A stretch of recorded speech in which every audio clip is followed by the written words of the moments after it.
যেই ব্যক্তি এই দোয়াটা পড়বে ওই ব্যক্তির জন্য রব্বুল আলামিন কিয়ামতের দিন জান্নাতের 8টা দরজা খুলে দিবে।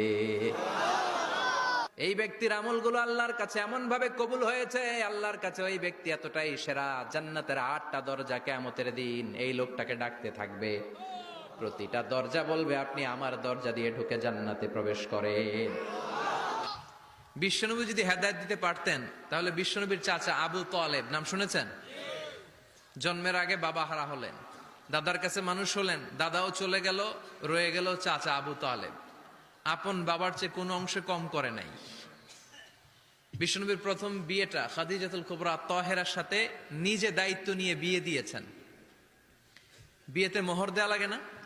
এই মোহরের টাকাটাও চাচা আবু তালেব নিজের পকেট থেকে দিয়েছিলেন। নিজে দাঁড়িয়ে বিয়ের খুতবা দিয়েছেন। আজীবন ছাতার মতো নিজের ভাতিজাকে আগলে রেখেছেন।